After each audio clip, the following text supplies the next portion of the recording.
Welcome back, Beer Tubers. Ryan here with another episode of San Diego Beer Vlog. Thanks for joining me. And a big thanks to Jim who sent out this beer from Michigan. This is from Shorts. It's actually a collaboration beer with Half Acre in Chicago. But this is their Freedom of 78. And because it's a Shorts beer, they never have the ABV on here, but it's 6.9%. I just looked it up. This is what they call a Pure Guava India Pale Ale. So let's get it open. Let's see what this is like.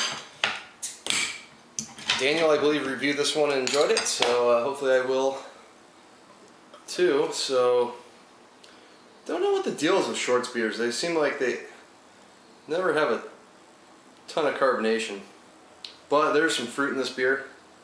It is bottle condition. Get a little more in there. I can smell it already. It's definitely hazy. I shouldn't have poured out that last little bit because it kind of dumped in some yeast. But it's just straight up golden color, not a ton of carbonation. Pretty bright white head that's on there. Let's see if we can swirl it up a bit more. Let's get the aroma.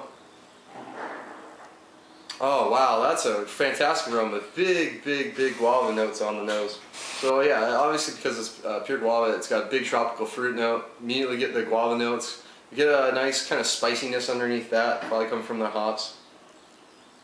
Definitely a big floral character on there. Smells great. Can't really smell any malt, so let's dig in. Cheers.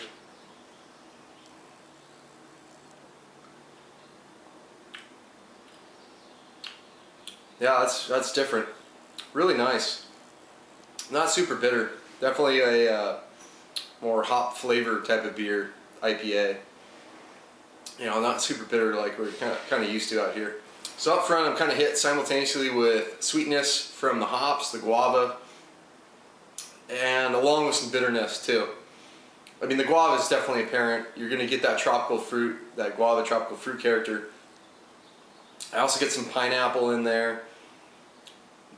You know, it's, I don't know if they're using any, you know, tropical fruit notes or hops like Citra to kind of play with the guava as well, if they're using like Amarillo, because there's a little bit of maybe like sweet orange in there. A little bit of, I mean, the bitterness, the actual bitterness flavor is more of a spicy, earthy, kind of herbal character. Some floral notes in there as well. Yeah, it's got a little bit of maybe like a resiny character, but not too much. It tends to be a little more of that spicy note. So maybe they didn't use any of those hops, stick with more earthier herbal hops, and then let the guava do the kind of the tropical fruit thing that maybe what you'd get from, you know, like a Nelson, a Citra. And the back end has a really nice, just very simple breadiness that kind of rounds out the beer. It's definitely pretty flavorful. It's got, you know, a little sweeter note up front, and then kind of bitterness. And then the back end, kind of the malt house bounce it out, but it's not a tremendously sweet malt back. The more I drink on it, the more I get a lingering guava, a lingering kind of spicy herbal note, and then a touch of brightiness.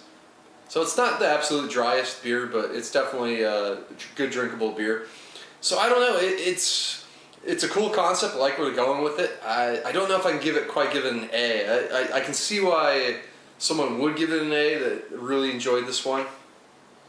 I just wish it had a little more bitterness to it to kind of counteract maybe some of that guava sweetness a bit more, and, you know, just make it a little more hop forward beer. But I'm just kind of nitpicking that. But I think it's definitely above average beer.